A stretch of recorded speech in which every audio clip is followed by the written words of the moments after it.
이 냄새 뭐야? 역겨워. 당장 갖다 버려.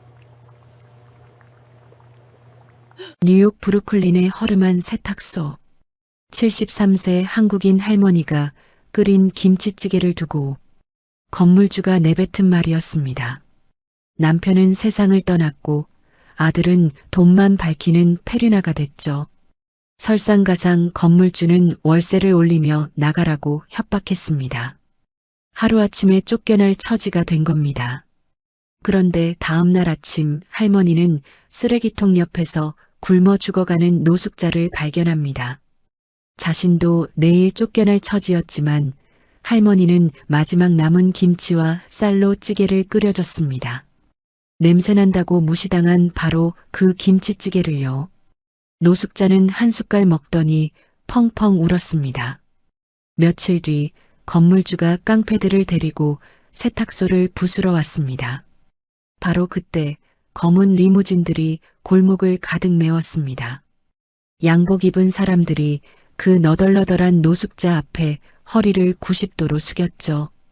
도대체 그 노숙자는 누구였던 걸까요? 김치찌개 한 그릇이 어떤 기적을 만들어낸 걸까요? 사연 시작 전 구독과 좋아요를 눌러주시고 어디에서 보고 계신지 댓글로 알려주세요. 그곳에 행운이 가득하기를 바라겠습니다. 뉴욕의 겨울은 참 야속합니다. 특히 브루클린 변두리 사람들이 잘 찾지 않는 허름한 골목에서는 더더욱 그렇죠. 칼바람이 불 때마다 낡은 간판이 삐걱거리고 도로 위에 쌓인 눈은 차들이 지나갈 때마다 시커먼 진흙탕으로 변해버립니다. 하늘은 온통 잿빛이에요. 해가 떠 있는 건지 구름에 가린 건지도 모르겠는 그런 날씨가 며칠째 계속되고 있었죠. 그 골목 끝자락에 작은 세탁소가 하나 있었어요. 김씨 세탁소? 빨간 글씨로 쓰인 간판은 이미 반쯤 색이 바래서 김씨는 그나마 읽을 수 있었지만 세탁소는 세탁까지만 겨우 보이는 정도였죠.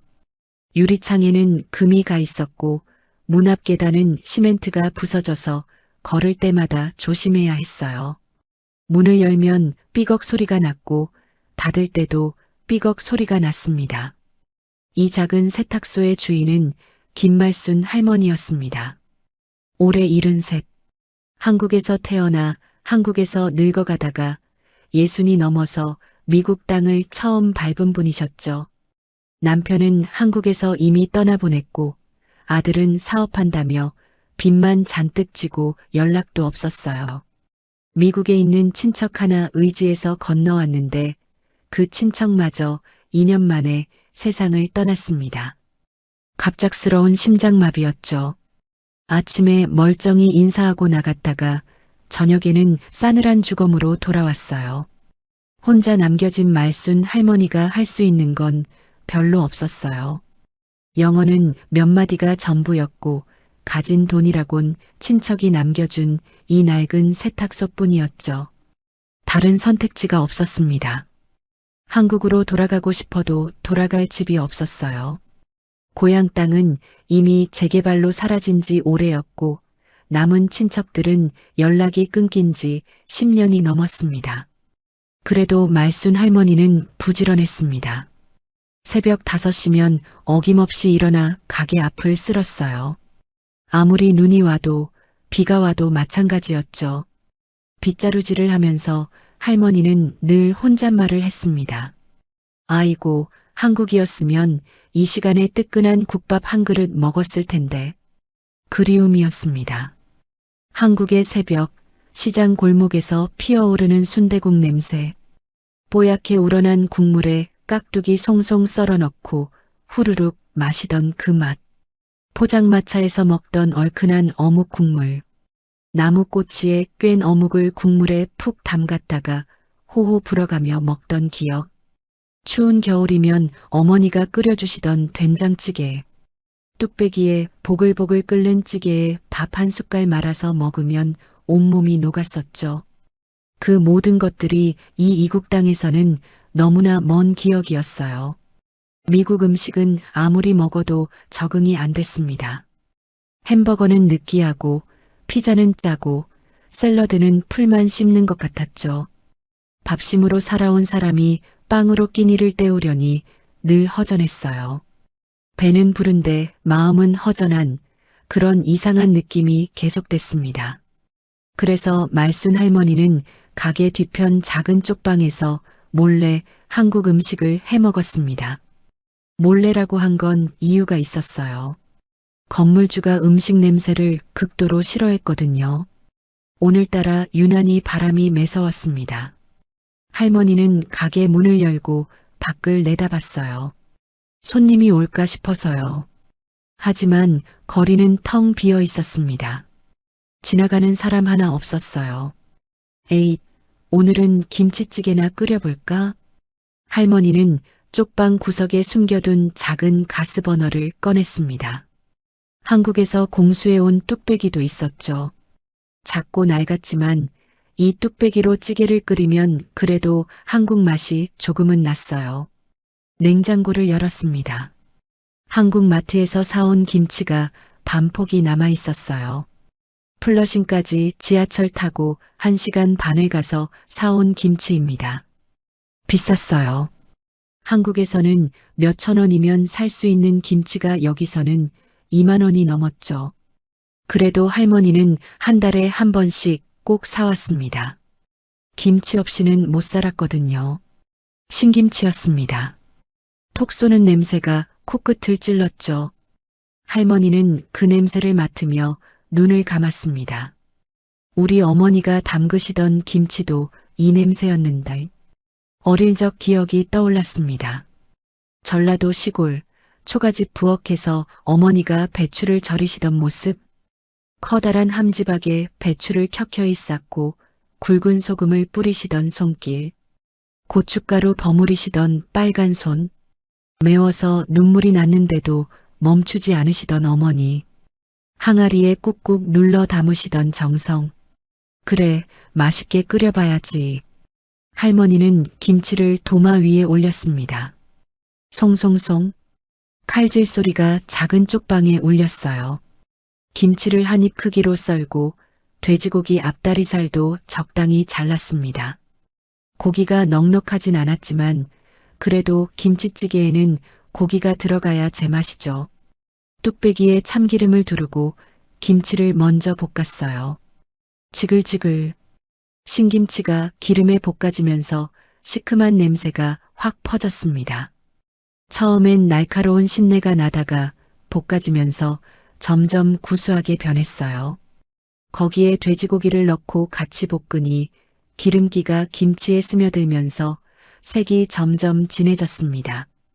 고춧가루 조금, 간장 한 숟갈. 할머니는 혼잣말을 하며 양념을 넣었어요. 고춧가루가 들어가니 색이 더 빨개졌고 간장을 넣으니 구수한 냄새가 올라왔습니다. 마늘도 넣어야죠. 한국 사람이 마늘 없이 어떻게 살겠어요. 물을 넣고 뚜껑을 덮었습니다. 보글보글. 찌개가 끓기 시작했어요. 뚝배기 뚜껑 틈으로 하얀 김이 새어나왔고 점점 더 진한 냄새가 쪽방 가득 퍼졌습니다. 김치 시큼한 냄새, 돼지고기 고소한 냄새, 마늘 알싸한 냄새가 뒤섞여서 코끝을 자극했죠. 두부를 손으로 뚝뚝 떼어 넣었습니다. 칼로 자르는 것보다 손으로 뜯어야 양념이 더 잘 배거든요. 대파를 어슷 썰어서 위에 뿌렸어요. 됐다. 이 정도면 딱이야. 보글보글 끓는 김치찌개. 김이 모락모락 피어오르는 흰 쌀밥. 소박하지만 이게 바로 한국 사람의 밥상이었죠. 할머니는 숟가락을 들려던 찰나 쪽방 문이 벌컥 열렸습니다. 뭐야, 이 냄새. 새된 목소리가 쪽방을 가득 채웠어요. 건물주 제시카였습니다. 40대 중반의 백인 여성이었죠. 금발 머리를 높이 올려 묶고 붉은 립스틱을 짙게 바른 얼굴이었어요. 명품 코트를 걸치고 굽 높은 하이힐을 신은 채 쪽방 문 앞에 서 있었습니다. 요리하지 말라고 했잖아. 요리하지 말라고. 제시카는 코를 막으며 인상을 찌푸렸어요. 말순 할머니는 얼른 뚝배기를 손으로 가리며 고개를 숙였습니다. 죄송해요, 죄송해요. 죄송해요? 죄송하다고 끝나? 냄새 좀 봐. 이 지독한 냄새가 건물 전체에 퍼진다고. 이거 김치예요. 한국 음식? 한국 음식? 이게 음식이야? 악취지, 악취. 제시카는 뚝배기를 손가락으로 가리켰어요. 손톱에는 빨간 매니큐어가 칠해져 있었습니다. 당장 버려. 지금 당장. 안 돼요, 제발. 이거 내 점심인데. 점심? 이 쓰레기가 점심이라고? 제시카는 비웃음을 흘렸어요. 콧방귀를 뀌며 할머니를 위아래로 훑어봤습니다. 그녀의 눈에는 경멸이 가득했어요. 가난한 이민자, 영어도 못하는 늙은 동양인.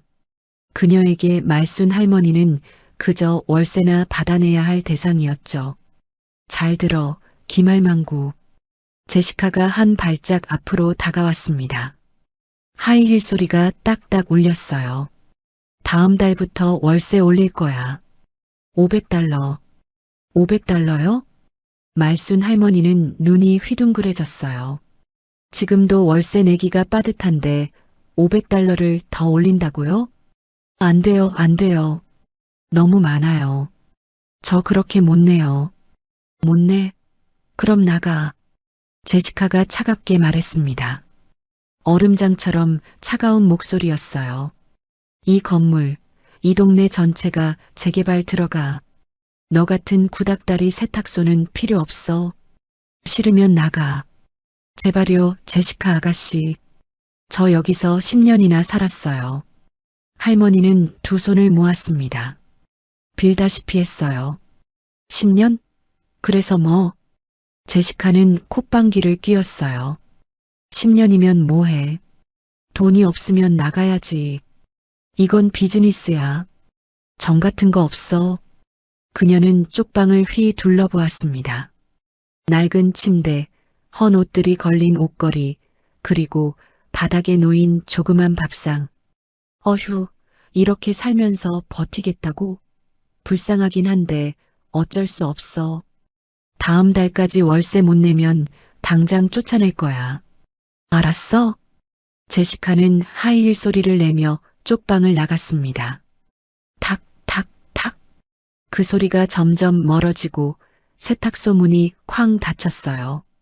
말순 할머니는 그제야 주저앉았습니다. 다리에 힘이 풀렸어요. 아이고. 한숨이 절로 나왔어요. 뚝배기 속 김치찌개는 아직도 보글보글 끓고 있었지만 더 이상 먹을 생각이 나지 않았습니다. 냄새가 지독하대. 할머니는 중얼거렸어요. 우리 어머니가 평생 끓여주시던 김치찌개가 쓰레기 냄새래. 눈물이 핑 돌았습니다. 참으려 했는데 참아지지 않았어요. 주름진 뺨 위로 눈물이 줄줄 흘러내렸습니다. 서러웠어요. 70이 넘도록 살면서 이렇게까지 무시당해 본 적이 있었던가요? 한국에서는 그래도 대접받았습니다. 이웃들이 김치 담그면 나눠주고 명절이면 송편도 같이 빚었죠. 가난해도 정은 있었어요. 그런데 이 땅에서는 그냥 냄새나는 동양인 늙은이일 뿐이었습니다. 누구도 존중해주지 않았어요. 누구도 따뜻하게 대해주지 않았습니다. 하나님, 나 왜 이렇게 사는 거예요? 할머니는 두 손을 모았어요. 기도를 하려 했지만 기도보다 눈물이 먼저 흘러내렸습니다. 뚝배기 속 김치찌개가 식어갔습니다. 빨갛던 국물 위로 기름이 하얗게 굳기 시작했고 모락모락 피어오르던 김도 어느새 사라졌죠. 할머니는 오랫동안 그 자리에 앉아 있었습니다. 창밖으로 브루클린의 매서운 바람이 불었고 낡은 세탁소 간판이 삐걱삐걱 흔들렸어요. 그날 밤 말순 할머니는 밥을 먹지 못했습니다. 그리고 다음 날 아침 가게 뒤편 쓰레기통 옆에서 쓰러져 있는 한 사람을 발견하게 되죠. 그때까지만 해도 할머니는 몰랐습니다. 그 만남이 자신의 인생을 송두리째 바꿔놓게 될 거라는 것을요. 다음 날 아침이 밝았습니다. 말순 할머니는 밤새 뒤척이다 겨우 눈을 붙였어요. 꿈속에서도 제시카의 새된 목소리가 들렸죠. 나가, 나가, 당장 나가. 그 소리에 화들짝 놀라 깨어보니 새벽 4시였습니다. 더 이상 잠이 오지 않았어요. 할머니는 침대에서 일어나 창밖을 내다봤습니다. 아직 해가 뜨려면 한참 남았는데 거리에는 벌써 눈이 쌓이기 시작했어요. 하얀 눈송이가 가로등 불빛에 반짝이며 내려앉고 있었죠. 아이고, 또 눈이네. 한숨이 절로 나왔습니다. 눈이 오면 손님이 더 없어요. 이 추운 날씨에 누가 세탁물 들고 이 골목까지 오겠어요. 새벽 5시. 할머니는 두꺼운 패딩 점퍼를 입고 밖으로 나갔어요. 칼바람이 얼굴을 후려쳤습니다. 춥다 추워. 입에서 하얀 입김이 뿜어져 나왔어요. 할머니는 빗자루를 들고 가게 앞을 쓸기 시작했습니다. 쓱쓱 쓱쓱 밤새 쌓인 눈을 한쪽으로 밀어냈어요. 손가락 끝이 시렸지만 그래도 해야 했습니다. 가게 앞이 지저분하면 그나마 오는 손님도 안 오니까요. 그때였습니다. 가게 뒤편에서 이상한 소리가 들렸어요. 신음소리였습니다. 할머니는 빗자루를 멈추고 귀를 기울였어요. 분명히 사람 소리였습니다. 누군가 앓는 소리가 가게 뒤편에서 들려오고 있었죠. 누구야? 거기 누구 있어요? 대답이 없었어요. 하지만 신음소리는 계속됐습니다. 할머니는 빗자루를 내려놓고 천천히 가게 뒤편으로 걸어갔어요. 거기엔 커다란 쓰레기통 2개가 있었습니다. 쓰레기통 옆에 누군가 쓰러져 있었어요. 어머나! 할머니는 깜짝 놀랐습니다. 백인 노인이었어요. 나이는 할머니와 비슷해 보였습니다. 70 전후쯤 될까요? 하얗게 센 머리카락은 헝클어져 있었고 수염도 덥수룩하게 자라 있었어요. 너덜너덜한 코트는 여기저기 구멍이 나 있었고 신발도 앞코가 벌어져서 맨발이 보일 지경이었습니다. 노숙자였어요. 분명히 노숙자였습니다. 아저씨, 아저씨, 괜찮아요? 할머니가 다가가서 어깨를 흔들었어요. 노인은 눈을 반쯤 떴습니다. 파란 눈이었어요. 하지만 초점이 흐릿했습니다. 이마를 만져보니 불덩이처럼 뜨거웠죠. 아이고, 이 사람 열이 펄펄 나네. 그때 노인이 입을 열었어요. 물. 갈라진 목소리로 간신히 내뱉었습니다. 물. 잠깐만 기다려요. 할머니는 급히 가게 안으로 들어가서 물 한 컵을 가져왔어요. 노인의 머리를 살짝 들어 물을 먹였습니다. 꿀꺽. 노인은 목마른 사람처럼 물을 들이켰어요. 고맙소. 노인이 가까스로 말했습니다. 할머니는 잠시 생각했어요. 경찰을 불러야 하나? 병원에 데려가야 하나? 하지만 경찰을 부르면 이 노인이 어디로 끌려갈지 몰랐어요. 병원은 돈이 없으면 받아주지도 않는다고 들었습니다. 할머니는 다시 노인을 바라봤습니다. 떨고 있었어요. 추위에 온몸을 부르르 떨고 있었습니다. 입술은 파랗게 질려 있었고 손은 감각을 잃은 듯 축 늘어져 있었죠. 이대로 두면 죽겠다 싶었어요. 할머니는 결심했습니다. 일어나요, 일어나. 안으로 들어가요. 할머니는 노인의 팔을 잡아 일으켰어요. 노인의 체격이 컸습니다. 비록 뼈만 앙상하게 남았지만 70 넘은 할머니가 부축하기엔 버거웠죠. 헉! 무거워. 한 발짝 간신히 가게 안으로 들어왔습니다. 할머니는 노인을 쪽방 침대에 눕혔어요. 잠깐만 기다려요. 할머니는 낡았지만 따뜻한 솜니부를 덮어주고 젖은 양말을 벗기고 마른 수건으로 발을 닦아줬습니다. 아이고, 발이 왜 이래. 노인의 발은 참혹했어요. 굳은 살이 가득했고 물집이 터진 자국도 있었습니다. 동상에 걸리기 직전이었어요. 이 사람 얼마나 고생했길래. 할머니는 눈시울이 붉어졌습니다. 자기도 힘들고 어렵지만 적어도 지붕은 있잖아요. 그런데 이 사람은 쓰레기통 옆에서 죽어가고 있었던 거예요. 배고프지? 밥 먹어야지. 사람이 밥을 먹어야 힘을 쓰지. 할머니는 부엌으로 갔습니다. 어제 먹다 남은 김치찌개가 있었어요. 제시카가 악취라고 했던 그 김치찌개요. 할머니는 그걸 다시 데우기로 했습니다. 뚝배기를 가스버너 위에 올렸어요. 보글보글 김치찌개가 다시 끓기 시작했습니다. 빨간 국물이 부글부글 거품을 내며 끓어올랐죠. 구수한 냄새가 쪽방 가득 퍼졌어요. 밥도 따뜻하게 담고 계란말이도 해줬습니다. 칙! 프라이팬에 계란물을 부으니 고소한 냄새가 확 퍼졌어요. 노릇노릇하게 잘 익은 계란말이가 완성됐죠. 밥상을 차렸습니다. 보글보글 끓는 김치찌개, 김이 모락모락 나는 흰 쌀밥, 노릇노릇한 계란말이, 작은 접시에 담은 깍두기 몇 점. 할머니는 밥상을 들고 침대 옆으로 갔습니다. 밥 먹어요, 밥. 따뜻할 때 먹어야 맛있어. 노인은 눈을 떴어요. 그리고 밥상을 보는 순간 표정이 변했습니다. 파란 눈이 커졌어요. 이게 뭐요? 밥이에요, 밥. 한국 음식, 김치찌개.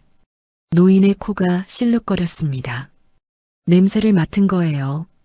김치찌개에서 피어오르는 그 냄새. 시큼하면서도 칼칼한 마늘과 고추가 어우러진 그 독특한 향기. 할머니가 숟가락을 건넸습니다. 먹어봐요. 맛있어요. 노인은 떨리는 손으로 숟가락을 받았어요. 김치찌개 국물을 한 숟갈 떴습니다. 빨간 국물이 숟가락 위에서 김을 피워 올렸죠. 입으로 가져갔어요. 그리고 한 모금 삼키는 순간 노인의 눈이 번쩍 뜨였습니다. 숟가락이 멈췄어요. 노인은 멍하니 허공을 바라봤습니다. 무언가에 충격을 받은 것 같았어요. 왜요? 입에 안 맞아요? 할머니가 걱정스럽게 물었습니다. 노인은 대답하지 않았어요. 대신 두 번째 숟가락을 떴습니다. 이번엔 건더기를 함께 떴어요. 푹 익은 김치 한 점, 보들보들한 두부 한 조각. 입에 넣었어요. 씹었습니다. 그리고 숟가락이 빨라지기 시작했어요. 한 숟갈, 두 숟갈, 세 숟갈. 멈출 수가 없었습니다. 밥도 먹었어요. 흰 쌀밥에 김치찌개 국물을 자작하게 부어서 한 숟갈 가득 떴습니다. 계란말이도 먹었어요. 깍두기도 집었습니다. 밥 한 공기를 순식간에 비웠어요. 어머, 잘 먹네. 더 줄까? 더 있어? 있어. 밥은 많이 먹어야 해. 할머니는 환하게 웃으며 밥을 더 퍼왔습니다. 노인은 두 번째 밥 공기도 비웠어요. 마지막 숟가락을 내려놓는 순간 노인의 뺨 위로 무언가가 흘러내렸습니다. 눈물이었어요. 왜 그래요? 어디 아파요? 노인은 고개를 저었어요. 아픈 게 아니었습니다. 아니요. 사무치게 그리운 맛이 나서 그렇소. 노인은 떨리는 손으로 빈 뚝배기를 어루만졌습니다. 내가 전 세계를 돌며 온갖 산의 진미를 다 먹어봤지만 이런 맛은 처음이요. 이건 단순한 요리가 아니오. 노인의 눈이 반짝였습니다. 처음엔 매콤하게 혀를 때리는데 그 뒤에 깊고 구수한 맛이 파도처럼 밀려오. 멸치 육수를 푹 우려낸 것 같은데 비린내는 하나도 없고 김치는 아삭하면서도 입안에서 녹아내려요. 도대체 비결이 뭐요? 할머니는 쑥스러운 듯 웃었습니다. 비결이랄 게 뭐 있나? 그냥 3년 묵은 김치에 멸치 육수 진하게 내고 돼지고기 숭덩숭덩 썰어 넣은 거지. 아, 그리고 할머니가 목소리를 낮췄어요. 마지막에 쌀뜨물. 쌀 씻은 물을 넣어야 국물이 걸쭉하고 구수해지거든. 우리 어머니가 가르쳐준 방식이야. 쌀뜨물. 3년 묵은 집. 노인은 감탄하며 중얼거렸습니다. 이건 돈 주고도 못 사는 맛이오. 한국인의 영혼이 담긴 맛이야. 죽어가던 내 세포 하나하나가 다시 살아나는 것 같소? 아이고, 거창하게도 말하네. 그냥 집밥이야, 집밥. 할머니는 손사래를 쳤지만 노인의 표정은 진지했습니다. 그는 이 작은 뚝배기 안에서 우주를 본 것 같았거든요. 고맙소. 정말 고맙소. 떨리는 목소리였어요. 할머니는 미소 지었습니다. 뭐려? 밥 한 끼 먹은 것 가지고 오늘은 여기서 자요. 밖에 나가면 얼어 죽어. 그날 밤 노인은 쪽방에서 편안하게 잠들었습니다. 낡았지만 따뜻한 이불을 덮고 배를 든든하게 채우고, 물론 말순 할머니는 알지 못했죠. 자신이 거둔 이 초라한 노숙자가 어떤 사람인지, 그리고 이 한 그릇의 김치찌개가 자신의 인생을 어떻게 바꿔놓을지. 며칠이 지났습니다. 노인은 말순 할머니의 쪽방에서 지내게 됐어요. 처음에는 하루만 있다가 가려고 했습니다. 남의 신세를 지는 게 불편했거든요. 그런데 할머니가 보내주질 않았어요. 이 추운 날 어디로 가게요? 밖에 나가면 또 쓰러져요. 그냥 여기 있어요. 할머니의 말에 노인은 마지못해 머물게 됐습니다. 사실 가고 싶지도 않았어요. 이상하게 이 작고 낡은 쪽방이 편안했거든요. 며칠 동안 할머니는 노인에게 밥을 해줬어요. 아침에는 따끈한 된장국과 밥, 점심에는 비빔밥이나 볶음밥, 저녁에는 어김없이 김치찌개. 특히 김치찌개는 매일 먹어도 질리지 않았습니다. 오히려 먹을수록 더 맛있었어요. 신김치가 익어갈수록 맛이 깊어졌고 할머니의 손맛이 더해져서 세상 어디에도 없는 맛이 됐죠. 오늘도 할머니가 김치찌개를 끓이고 있었습니다. 보글보글 뚝배기에서 빨간 국물이 끓어오르고 있었어요. 김이 모락모락 피어오르면서 구수한 냄새가 쪽방 가득 퍼졌습니다. 오늘은 특별히 돼지고기 많이 넣었어요.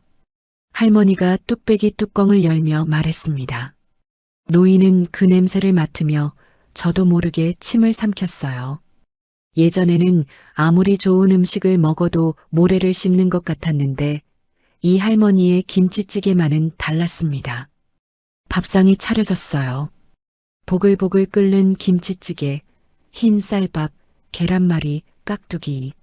소박하지만 정성이 가득한 밥상이었죠. 노인은 숟가락을 들었어요. 첫 숟가락은 국물부터. 빨간 국물이 입안으로 들어오는 순간 온몸이 따뜻해지는 느낌이었습니다. 시큼하면서도 칼칼한 맛. 그 뒤에 숨어있는 깊은 감칠맛. 혀끝에서 폭발하는 수백 가지 맛의 조화. 두 번째 숟가락은 김치와 함께 푹 익은 김치가 입안에서 사르르 녹았어요. 신맛과 단맛, 매운맛이 절묘하게 어우러졌죠. 세 번째 숟가락은 고기. 부드러운 돼지고기가 입안 가득 퍼졌습니다. 기름기가 살짝 배어 있어서 고소했어요. 맛있어요? 할머니가 물었어요. 노인은 고개를 끄덕였습니다. 말로 표현할 수 없는 맛이었어요. 맛있으면 많이 먹어요. 사람이 밥을 먹어야 힘을 쓰지. 할머니는 노인의 밥그릇에 밥을 더 퍼줬습니다. 노인은 그 모습을 보며 이상한 감정이 들었어요. 왜 이렇게까지 해주는 거지? 자신은 더럽고 냄새나는 노숙자예요. 아무런 대가도 줄 수 없는 사람이죠. 그런데 이 할머니는 자신에게 밥을 해주고 재워주고 심지어 빨래까지 해줬습니다. 세상에 이런 사람이 있다고? 노인은 오래 살면서 수많은 사람을 만났어요. 하지만 대부분의 사람들은 무언가를 바라고 다가왔습니다. 진심으로 대하는 사람은 거의 없었죠. 그런데 이 할머니는 아저씨, 밥 더 먹을 거예요? 할머니의 목소리에 노인은 생각에서 깨어났습니다. 아, 괜찮소? 에이, 더 먹어요. 아직 많이 남았는데. 정말 괜찮소? 배불러요. 노인이 손을 저었습니다. 할머니는 그제야 숟가락을 내려놓았어요. 그래요? 그럼 나중에 배고프면 말해요. 또 해줄게. 그 말에 노인의 가슴이 뭉클해졌습니다. 또 해줄게. 그 단순한 말이 왜 이렇게 따뜻하게 느껴지는 걸까요? 노인은 창밖을 바라봤어요. 브루클린의 겨울 하늘이 보였습니다. 잿빛 구름 사이로 햇살이 비치고 있었어요. 며칠 전만 해도 그 하늘이 우울하게만 보였는데 오늘은 조금 다르게 느껴졌습니다. 그때였어요. 세탁소 문이 벌컥 열렸습니다. 쾅! 거칠게 문이 열리는 소리와 함께 남자의 목소리가 들렸어요. 엄마, 나야, 철수. 말순 할머니의 얼굴이 굳었습니다. 수? 할머니가 쪽방 문을 열고 나갔어요. 노인도 궁금해서 문틈으로 밖을 내다봤습니다. 40대 중반의 남자가 서 있었어요. 기름진 머리카락, 충혈된 눈, 쭈글쭈글한 양복. 누가 봐도 한동안 제대로 못 자고 못 씻은 티가 났습니다. 철수야, 너 어떡해? 미국에는 왜 온 거야? 왜 오긴 왜 와? 엄마 보러 왔지. 엄마 보러? 10년 동안 연락도 없다가 할머니의 목소리에 서운함이 묻어났습니다. 철수라는 남자는 대답 대신 가게 안을 둘러봤어요. 낡은 세탁기들, 갈라진 벽, 먼지 쌓인 선반. 에휴, 가게 꼴이 왜 이래? 진짜 돈 안 되겠네. 돈이 어디 그렇게 잘 벌리니? 먹고 살기도 빠듯해. 먹고 살기 빠듯하다고? 철수의 눈이 반짝였어요. 그럼 이 가게 팔아. 건물값이라도 받으면 좀 되잖아. 가게를 팔아? 이 가게가 내 전 재산인데? 그러니까 팔라고.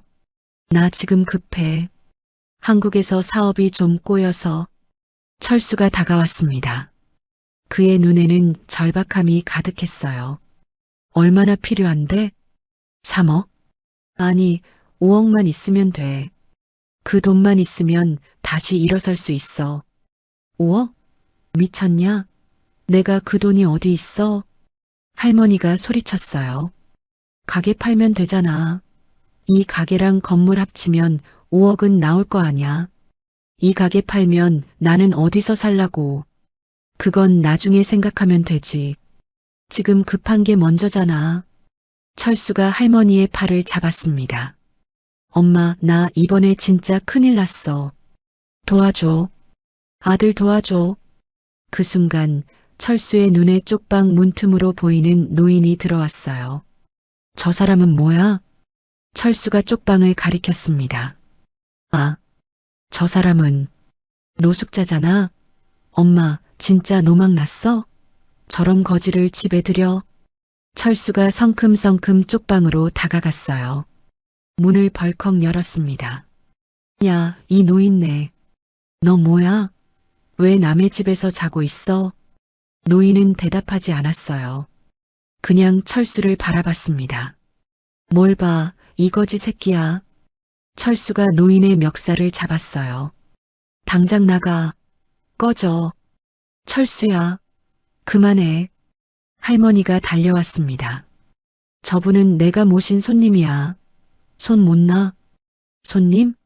이런 거지가 손님이야? 엄마, 제정신이야? 철수는 오히려 더 세게 노인을 잡아 끌었어요. 그리고 노인을 바닥에 밀쳤습니다. 쿵! 노인이 바닥에 쓰러졌어요. 아저씨! 할머니가 달려가 노인을 부축했습니다. 괜찮아요? 어디 다쳤어요? 노인은 고개를 저었어요. 다치진 않았습니다. 그때 할머니가 뭔가를 들고 달려왔어요. 빗자루였습니다. 퍽! 할머니가 철수의 등을 빗자루로 내리쳤어요. 아! 이 나쁜 놈! 손님한테 뭐 하는 짓이야? 퍽! 퍽! 할머니는 연거푸 빗자루를 휘둘렀습니다. 엄마, 왜 때려? 때리긴 왜 때려? 네가 사람이야? 어른한테 손을 올려? 퍽! 엄마, 진짜 왜 이래? 철수가 빗자루를 피해 뒷걸음질 쳤어요. 아들보다 거지가 좋아? 진짜 그래? 그래. 저분이 너보다 100배 1000배 나아. 적어도 저분은 남한테 손 안 벌려.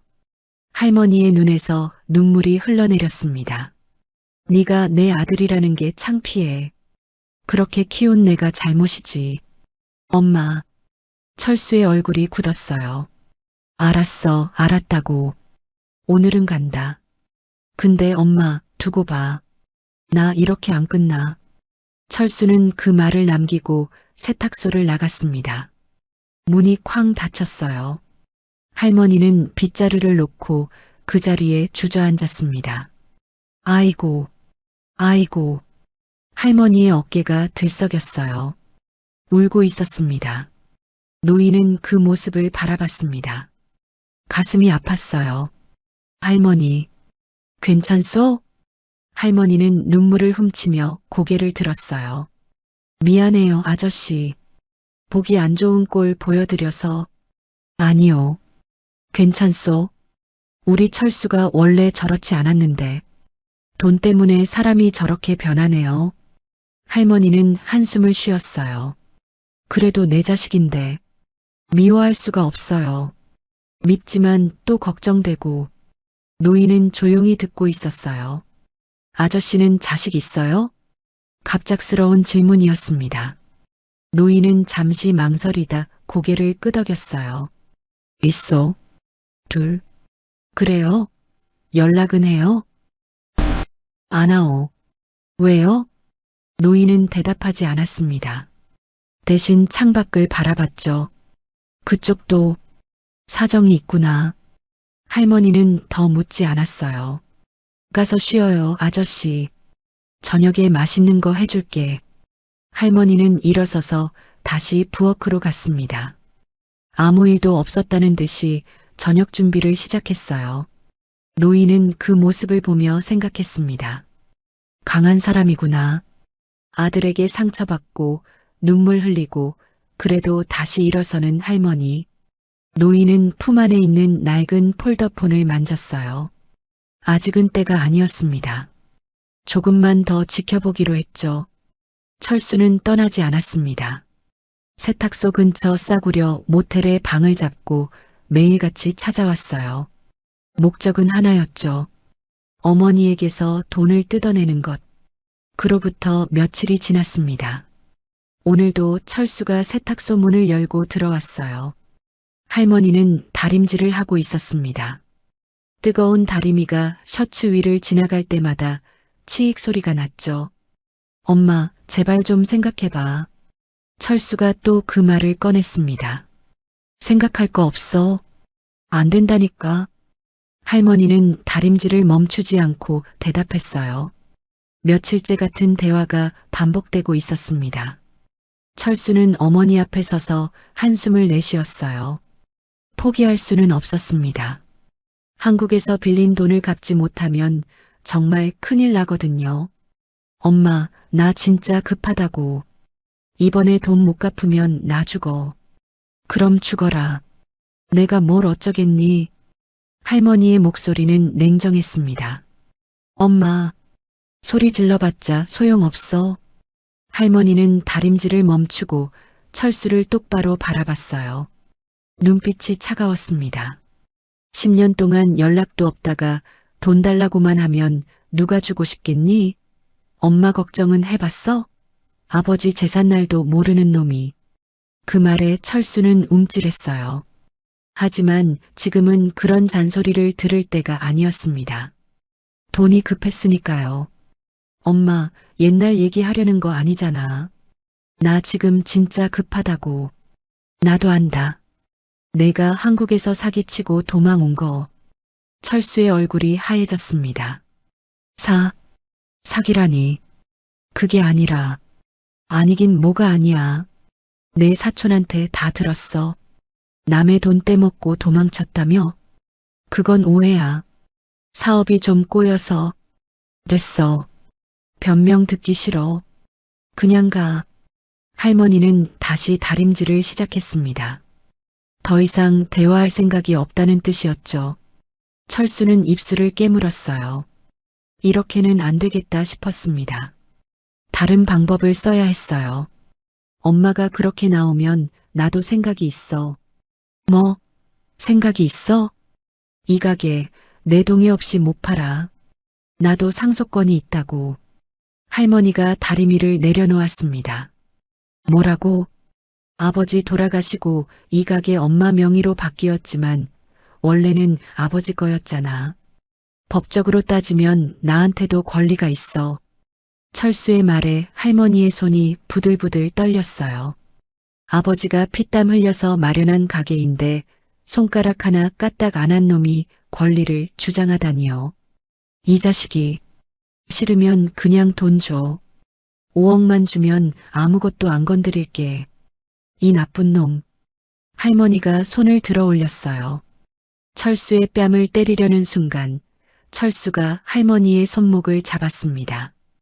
야, 때리긴 누굴 때려. 손 못 놔? 돈 줄 거야 말 거야? 둘이 실랑이를 벌이는데 쪽방 문이 열렸습니다. 노인이 나왔어요. 며칠 동안 밥을 잘 먹어서 그런지 얼굴에 혈색이 조금 돌아 있었습니다. 하지만 여전히 너덜너덜한 옷차림이었죠. 무슨 일이요? 노인이 느릿느릿 걸어왔습니다. 철수는 노인을 보자 얼굴을 찡그렸어요. 또 너야? 아직도 안 나갔어? 철수야, 그만해. 할머니가 말렸지만 소용없었습니다. 엄마, 진짜 이해가 안 돼. 아들한테는 돈 한 푼 안 주면서 저런 거지는 왜 먹여 살려? 저분은 손님이라고 했잖아. 손님? 거지가 무슨 손님이야? 철수가 노인에게 다가갔습니다. 노인은 가만히 서서 철수를 바라봤어요. 아무 말도 하지 않았습니다. 야, 노인네. 너 도대체 뭐 하는 사람이야? 노인은 대답하지 않았어요. 왜 대답을 안 해? 귀 먹었어? 철수는 점점 화가 났습니다. 그 침묵이 자존심을 건드렸거든요. 아, 알겠다. 엄마한테 잘 보여서 재산 노리는 거지? 그치? 노인은 여전히 아무 말도 하지 않았습니다. 야, 말을 해. 이거지 노인네야. 철수가 노인의 가슴을 밀었어요. 노인이 비틀거렸지만 쓰러지지는 않았습니다. 철수는 쪽방 안을 둘러봤어요. 노인의 낡은 보따리가 눈에 들어왔습니다. 뭐야, 저거? 철수가 쪽방으로 들어갔습니다. 야, 들어가지 마. 할머니가 막으려 했지만 철수가 먼저 보따리를 집어들었어요. 그거 남의 물건이야. 철수는 어머니를 밀쳐버렸습니다. 할머니가 비틀거리며 벽에 부딪혔어요. 엄마. 노인이 얼른 다가갔습니다. 괜찮소? 난 괜찮아요. 할머니는 괜찮다고 했지만 얼굴이 창백했죠. 철수가 보따리를 뒤졌습니다. 낡은 옷가지들밖에 없었어요. 그러다 바닥에 뭔가가 굴러떨어졌습니다. 낡은 폴더폰이었어요. 요즘 아무도 안 쓰는 구식 전화기였죠. 에이, 진짜 거지네. 이런 전화기를 아직도 써? 철수가 폴더폰을 발로 툭 걷어찼습니다. 그 순간 노인의 눈이 움직였어요. 아주 잠깐이었지만 뭔가 날카로운 빛이 스쳤습니다. 하지만 금방 사라졌죠. 아무도 눈치채지 못했어요. 야, 노인네. 마지막으로 말해. 당장 이 집에서 꺼져. 철수가 노인의 멱살을 잡았습니다. 안 나가면 경찰 부른다. 불법 침입으로 신고할 거야. 그때 할머니가 빗자루를 들고 달려왔어요. 철수의 등을 내리쳤습니다. 이 나쁜 놈, 손님한테 뭐 하는 짓이야. 퍽, 퍽. 할머니는 연거푸 빗자루를 휘둘렀습니다. 아, 엄마, 왜 때려? 때리긴 왜 때려? 네가 사람이야? 어른한테 손을 올려? 철수가 빗자루를 피해 뒷걸음질 쳤어요. 아들보다 거지가 좋아? 진짜 그래? 그래. 저분이 너보다 100배 1000배 나아. 할머니의 눈에서 눈물이 흘러내렸습니다. 적어도 저분은 남한테 손 안 벌려. 네가 내 아들이라는 게 창피해. 그렇게 키운 내가 잘못이지. 엄마. 철수는 할 말을 잃었어요. 어머니의 눈물을 보니 마음 한구석이 찔렸습니다. 하지만 그것도 잠시였죠. 알았어. 오늘은 간다. 근데 엄마, 두고 봐. 나 이렇게 안 끝나. 철수는 그 말을 남기고 세탁소를 나갔어요. 문이 쾅 닫혔습니다. 할머니는 빗자루를 놓고 그 자리에 주저앉았어요. 어깨가 들썩이며 울음이 터져 나왔습니다. 노인은 바닥에 떨어진 폴더폰을 주워들었어요. 겉보기엔 낡고 초라했지만 이 폴더폰은 그냥 전화기가 아니었습니다. 노인은 폴더폰을 품에 넣고 울고 있는 할머니를 바라봤어요. 할머니, 괜찮소? 할머니는 눈물을 훔치며 고개를 들었습니다. 미안해요, 아저씨. 보기 안 좋은 꼴 보여드려서. 아니요. 괜찮소. 우리 철수가 원래 저렇지 않았는데. 할머니는 한숨을 쉬었어요. 어릴 때는 착했어요. 엄마 손잡고 시장도 같이 가고 아버지 생신에는 용돈 모아서 선물도 사고. 그런데 돈 벌기 시작하면서 변했어요. 그래도 내 자식인데 미워할 수가 없어요. 밉지만 또 걱정되고. 노인은 조용히 듣고 있었습니다. 아저씨는 자식 있어요? 노인은 잠시 망설이다 고개를 끄덕였어요. 있어. 둘. 연락은 해요? 안 하오. 왜요? 노인은 대답하지 않았습니다. 대신 창밖을 바라봤죠. 그쪽도 사정이 있구나. 할머니는 더 묻지 않았어요. 가서 쉬어요, 아저씨. 저녁에 맛있는 거 해줄게. 할머니는 일어서서 부엌으로 갔습니다. 아무 일도 없었다는 듯이 저녁 준비를 시작했어요.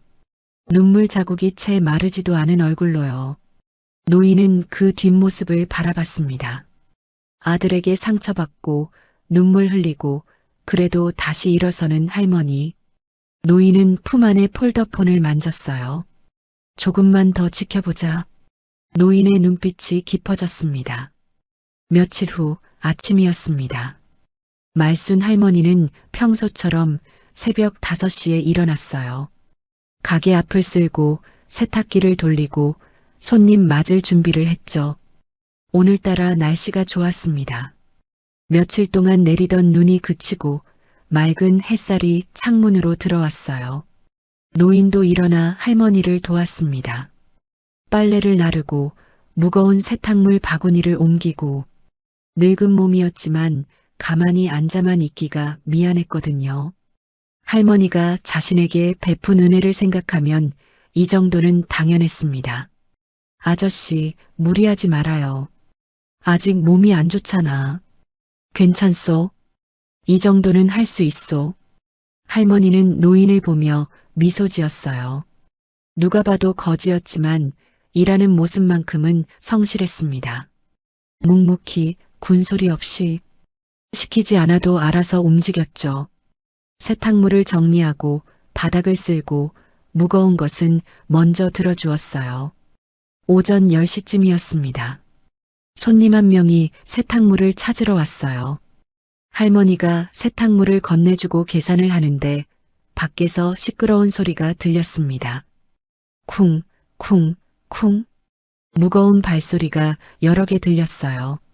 할머니는 고개를 돌려 창밖을 바라봤습니다. 검은 옷을 입은 남자들이 걸어오고 있었어요. 5-6명쯤 되어 보였습니다. 하나같이 덩치가 크고 얼굴이 험상궂었죠. 선두에 선 남자는 목에 금목걸이를 걸고 있었어요. 그리고 그들 뒤에 제시카가 서 있었습니다. 저게 뭐야? 할머니의 얼굴이 하얘졌어요. 세탁소 문이 벌컥 열렸습니다. 기말망구.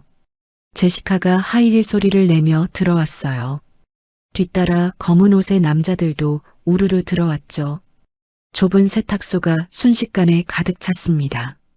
손님은 겁에 질려 황급히 나가버렸어요. 제시카 아가씨, 이 사람들은 누구예요? 할머니가 떨리는 목소리로 물었습니다. 누구긴 누구야? 내가 부른 사람들이지.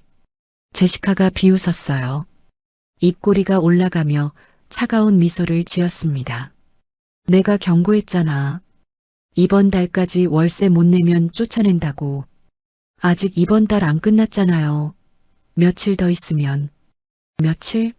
며칠이 무슨 소용이야. 제시카가 손을 휘저었습니다.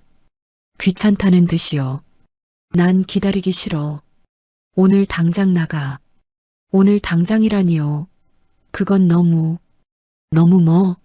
싫으면 진작 돈을 냈어야지. 제시카는 주변을 둘러봤습니다. 낡은 세탁기들, 갈라진 벽, 먼지 쌓인 선반. 그리고 구석에 웅크리고 있는 노인이 눈에 들어왔어요. 저 거지 노인네 아직도 있네? 냄새나게. 제시카가 코를 막으며 인상을 찌푸렸습니다. 저분은 됐어. 관심 없어. 제시카가 검은 옷의 남자들에게 턱짓을 했어요. 시작해. 남자들이 움직이기 시작했습니다. 뭐 하는 거예요? 할머니가 소리쳤지만 남자들은 신경 쓰지 않았어요. 세탁기 앞으로 다가가더니 커다란 망치를 꺼내 들었습니다. 쾅! 안 돼. 첫 번째 세탁기가 망치에 맞아 움푹 들어갔어요. 흰색 철판이 찌그러지며 끔찍한 소리를 냈습니다. 쾅! 쾅! 연이어 망치가 내리쳐졌어요. 세탁기 문짝이 떨어져 나가고 유리창이 박살났습니다. 유리 조각들이 바닥에 흩어졌어요. 그만해요. 제발. 할머니가 달려들어 남자의 팔을 잡았습니다. 하지만 남자는 할머니를 거칠게 밀쳐버렸어요. 꺼져 할망구. 할머니가 바닥에 넘어졌습니다. 등이 선반에 부딪혔어요. 선반 위에 있던 세제들이 와르르 쏟아졌습니다. 할머니가 아픈 듯 신음을 냈어요. 엄마. 그때 철수가 나타났습니다. 모텔에서 소식을 듣고 달려온 것 같았어요. 하지만 상황을 보자마자 얼굴이 창백해졌죠. 검은 옷의 남자들, 부서지는 세탁기, 바닥에 쓰러진 어머니. 이게 뭐야? 철수의 목소리가 떨렸습니다. 오, 아들이야? 제시카가 철수를 바라봤어요. 위아래로 훑어보더니 코웃음을 쳤습니다. 마침 잘 됐네. 너도 엄마 설득해. 오늘 안으로 안 나가면 진짜 가만 안 둬. 철수는 검은 옷의 남자들을 보며 벌벌 떨었어요. 덩치 큰 남자들이 망치를 들고 세탁기를 부수고 있었습니다. 금목걸이를 한 남자가 철수를 노려봤어요. 그 눈빛이 무서웠습니다. 저 남자들에게 맞으면 죽을 것 같았죠. 나는. 철수는 뒷걸음질을 쳤습니다. 다리가 후들거렸어요. 철수야, 엄마 좀 도와줘. 할머니가 바닥에서 손을 뻗었어요. 애원하는 눈빛이었습니다. 자식에게 마지막으로 기대를 거는 어머니의 눈빛이었죠. 하지만 철수는 미안 엄마. 철수는 돌아서서 도망쳤습니다. 철수야.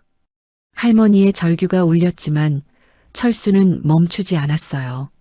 세탁소 문을 박차고 나가서는 그대로 사라져버렸습니다. 뒤도 돌아보지 않았죠. 효자 아들이네. 제시카가 비웃었어요. 검은 옷의 남자들도 낄낄거렸습니다. 할머니는 아들이 사라진 문을 바라보며 멍하니 있었어요. 눈에서 눈물이 흘러내렸습니다. 서러움과 배신감이 뒤섞인 눈물이었죠. 쾅! 쾅! 남자들은 계속 세탁기를 부수고 있었습니다. 3대, 4대. 할머니의 전 재산이나 다름없는 세탁기들이 하나씩 망가져 갔어요. 제발, 제발 그만해요. 할머니가 바닥에 엎드려 울었습니다. 두 손으로 바닥을 짚고 어깨를 들썩이며 통곡했죠. 제발이요. 이거 없으면 나 어떻게 살아요. 제발.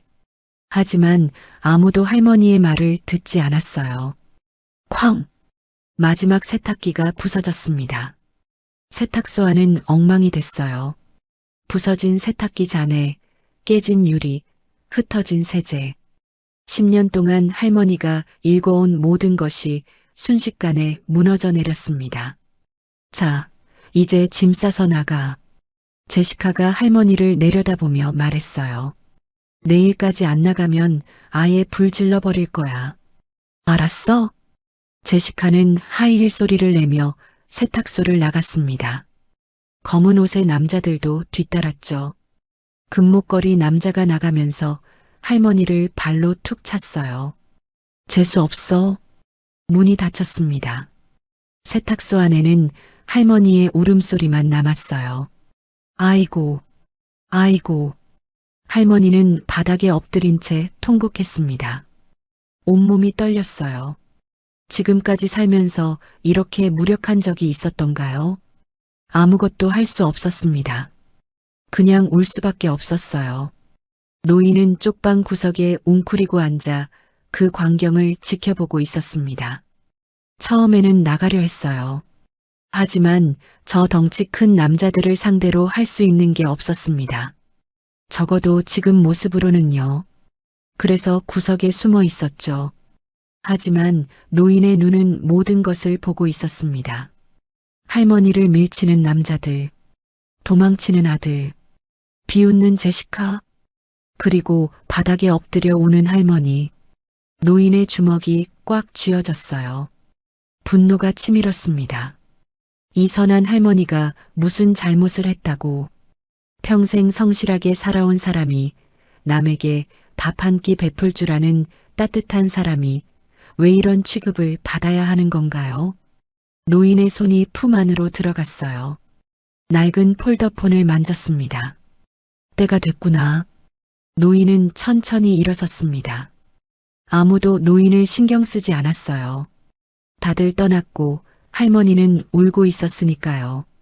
그냥 구석에 있는 더러운 거지 노인일 뿐이었습니다. 노인은 폴더폰을 꺼냈습니다. 뚜껑을 열었어요.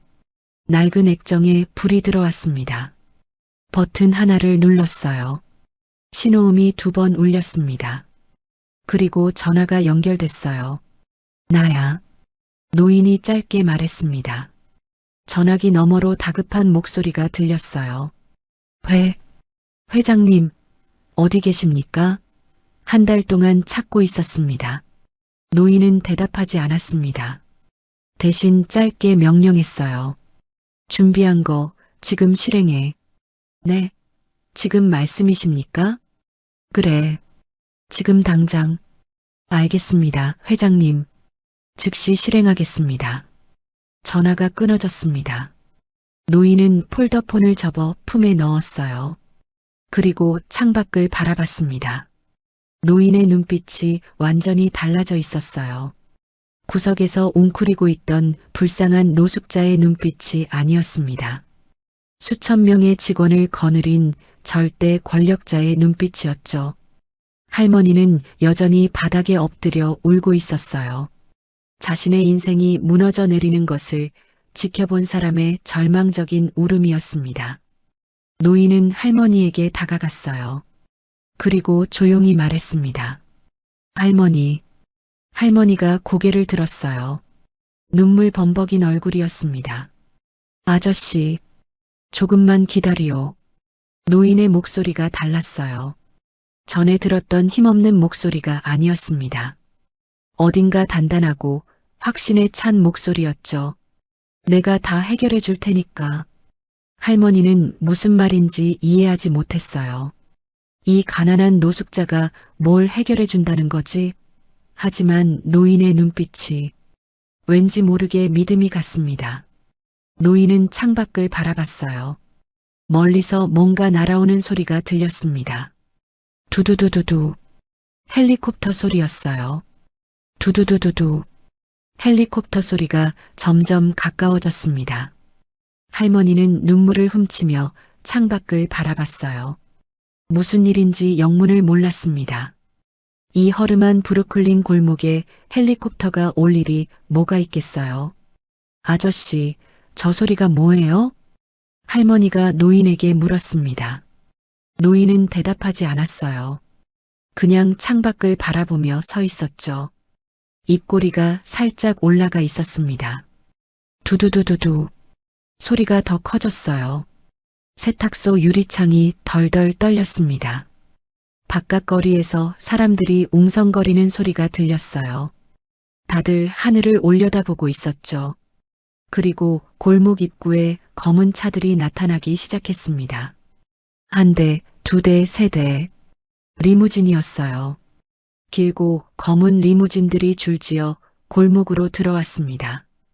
좁은 골목을 거의 꽉 채울 정도였죠. 차 문에는 금색 문양이 새겨져 있었어요. 어머나. 할머니는 입을 다물지 못했습니다. 리무진이 세탁소 앞에 멈췄어요. 그리고 차 문이 열렸습니다. 검은 양복을 입은 남자들이 내렸어요. 1명, 2명, 3명. 경호원들이었습니다.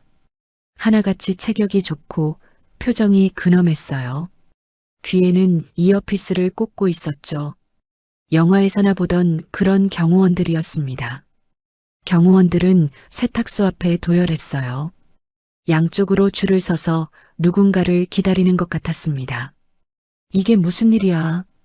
할머니는 당황해서 어쩔 줄 몰랐어요. 그때 노인이 움직였습니다. 노인은 천천히 세탁소 문을 열고 밖으로 나갔어요. 너덜너덜한 옷차림 그대로요. 헝클어진 머리카락, 덥수룩한 수염, 낡은 신발. 아저씨, 위험해요. 할머니가 소리쳤습니다. 저 무서운 경호원들 앞에 나가면 안 될 것 같았거든요. 하지만 노인은 멈추지 않았어요. 노인이 세탁소 문을 나서자 놀라운 일이 벌어졌습니다. 도열에 있던 경호원들이 일제히 90도로 인사를 했어요. 회장님, 우렁찬 목소리가 골목에 울렸습니다. 할머니는 귀를 의심했어요. 회장님? 지금 저 사람들이 뭐라고 한 거지? 노인은 경호원들 앞을 천천히 걸어갔습니다. 등이 펴졌어요. 구부정하게 웅크리고 있던 모습이 아니었습니다. 당당하게 어깨를 펴고 턱을 들고 걸었죠. 마치 완전히 다른 사람 같았습니다. 그때 리무진 중 가장 앞에 있던 차 문이 열렸어요. 회색 양복을 입은 중년 남자가 내렸습니다. 깔끔하게 빗어넘긴 머리, 금태 안경, 손에는 서류 가방을 들고 있었죠. 그 남자가 노인에게 달려왔어요. 그리고 허리를 깊이 숙였습니다. 회장님 찾았습니다. 한 달 동안 얼마나 걱정했는지 모릅니다. 남자의 목소리가 떨렸어요. 안도감과 걱정이 뒤섞인 목소리였습니다. 마이클. 노인이 남자를 불렀어요. 네, 회장님. 내가 지시한 건 완료했습니다. 마이클이라 불린 남자가 서류 가방에서 종이 뭉치를 꺼냈어요. 이 주변 건물 5개 모두 매입했습니다. 회장님께서 연락하신 직후 바로 진행했습니다. 좋아. 노인이 고개를 끄덕였습니다. 그리고 제시카라는 여자? 조사 완료했습니다. 이 건물의 전 건물주입니다. 아니, 이제 전 건물주가 됐죠. 현재 건물주는 마이클이 노인을 바라봤어요. 회장님이십니다. 노인의 입꼬리가 올라갔습니다. 할머니는 세탁소 문틈으로 그 광경을 지켜보고 있었어요. 다리에 힘이 풀려서 문틀을 잡아야 했습니다. 머리가 하얘졌어요. 회장님? 건물 매입? 이게 무슨 소리지? 저 아저씨가, 거지 아저씨가 회장님이라고? 그때 골목 입구에서 또 다른 소동이 벌어졌습니다. 제시카가 나타난 거예요. 아까 세탁소를 부수고 갔던 제시카가 검은 옷의 남자들을 데리고 다시 돌아왔습니다. 아마 무슨 일인지 보러 온 것 같았어요. 이게 뭐야? 이 차들은 뭐야? 제시카가 짜증스럽게 소리쳤습니다. 여기 내 건물인데 왜 이렇게 차를 세워놔? 제시카는 성큼성큼 걸어왔어요. 하이힐 소리가 딱딱 울렸습니다.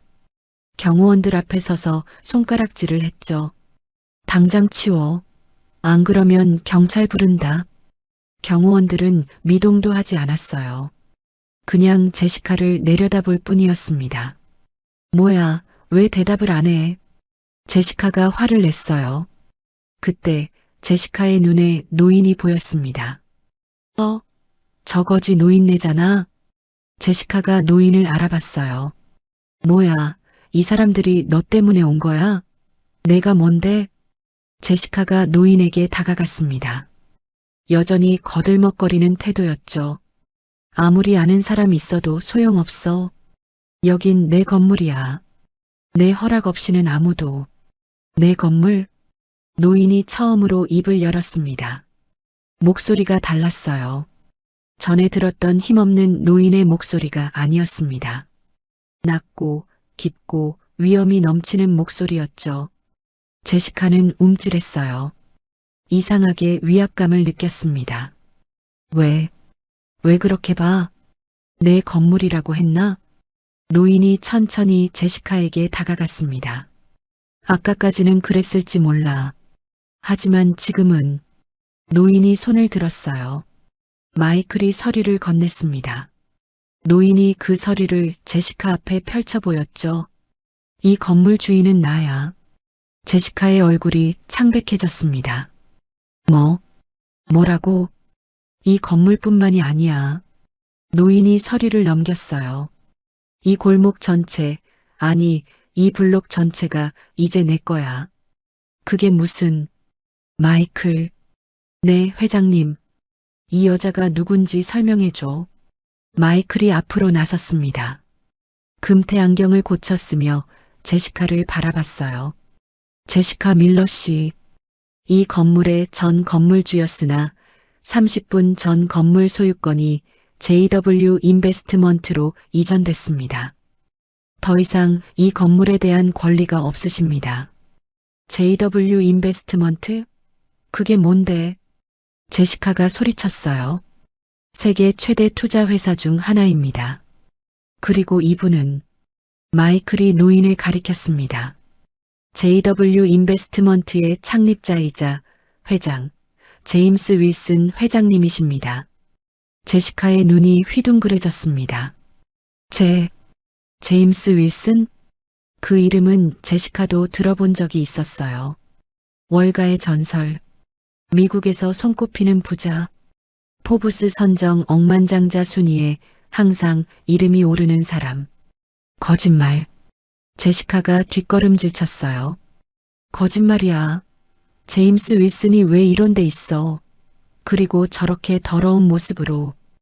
회장님께서는 개인적인 사정으로 한 달간 여행 중이셨습니다. 마이클이 담담하게 대답했어요. 그 과정에서 이 세탁소 주인에게 큰 은혜를 입으셨고 그 보답으로 이 일대를 매입하신 겁니다. 제시카는 사시나무 떨듯 떨었어요. 노인, 아니 제임스가 천천히 제시카에게 다가갔습니다. 내가 낮은 목소리였어요. 내 은인에게 냄새난다고 했지? 제시카는 대답하지 못했어요. 입술만 파르르 떨렸습니다. 내 은인에게 쓰레기 같은 음식이라고 했지? 그건 내 은인의 세탁기를 부수고 당장 나가라고 협박했지? 저는 제임스의 눈빛이 차가워졌습니다. 두고 봐라. 낮고 단단한 목소리였어요. 내가 무슨 짓을 저질렀는지 뼈저리게 후회하게 해주마. 제시카의 무릎이 꺾였습니다. 그 자리에 털썩 주저앉았어요. 할머니는 세탁소 문틈에서 그 광경을 지켜보고 있었습니다. 아직도 믿기지 않았어요. 저 너덜너덜한 옷을 입은 노인이, 매일 김치찌개를 맛있게 먹던 그 노인이 세계적인 억만장자라니. 아저씨, 할머니가 중얼거렸어요. 아니, 회장님이 그 거지 아저씨였어? 제임스가 고개를 돌려 할머니를 바라봤습니다. 그리고 처음으로 따뜻하게 미소 지었어요. 할머니. 제임스가 할머니에게 다가왔습니다. 이제 시작이요. 내가 약속했잖소. 다 해결해 주겠다고. 할머니는 아무 말도 할 수 없었어요. 그냥 멍하니 서 있을 뿐이었습니다. 골목이 술렁였습니다. 소문은 삽시간에 퍼졌어요. 브루클린 변두리 허름한 골목에 억만장자가 나타났다는 소식에 동네 사람들이 하나둘씩 모여들었습니다. 경찰도 왔고 기자들도 몰려왔어요. 좁은 골목이 인파로 가득 찼죠. 제시카는 아직도 바닥에 주저앉아 있었습니다. 다리에 힘이 풀려서 일어날 수가 없었어요. 저 거지 노인이 제임스 윌슨이라니, 월가의 전설이라니, 세계적인 억만장자라니. 머릿속이 하얘졌습니다. 일어나. 제임스의 목소리가 들렸어요. 제시카는 고개를 들었습니다. 제임스가 자신을 내려다보고 있었어요. 여전히 너덜너덜한 옷차림이었지만 눈빛은 완전히 달랐습니다. 차갑고 날카롭고 위험이 넘쳤죠. 일어나라고 했다. 제시카는 후들거리는 다리를 억지로 세웠어요. 간신히 일어났습니다. 회장님, 저는 정말 몰랐어요. 회장님인 줄 알았으면. 알았으면? 제임스가 물었어요. 알았으면 뭐 어쨌을 건데? 그러니까. 제시카는 말을 더듬었습니다. 알았으면 잘해줬겠지? 제임스의 목소리가 낮아졌어요. 내가 억만장자인 줄 알았으면 냄새난다고 안 했겠지? 쓰레기 같은 음식이라고 안 했겠지? 무릎 꿇고 비위 맞췄겠지? 제시카는 대답하지 못했어요. 그게 바로 내 본성이야. 제임스가 한 발짝 다가왔습니다. 힘없고 가난해 보이면 짓밟고 돈 있고 권력 있어 보이면 굽신거리고 그게 내 진짜 모습이지. 제시카의 얼굴이 빨개졌어요. 창피함과 두려움이 뒤섞인 표정이었습니다. 저는 그냥 사업을 한 것뿐이에요. 월세를 올린 건 당연한 거잖아요. 재개발이 들어오는데. 사업? 제임스가 코웃음을 쳤어요. 세탁기를 부수고 노인을 밀치고 당장 나가라고 협박하는 게 사업이야? 제시카는 입을 다물었습니다. 마이클. 네, 회장님. 이 여자가 지금까지 한 짓들 전부 조사해. 마이클이 고개를 끄덕였어요. 이미 진행 중입니다.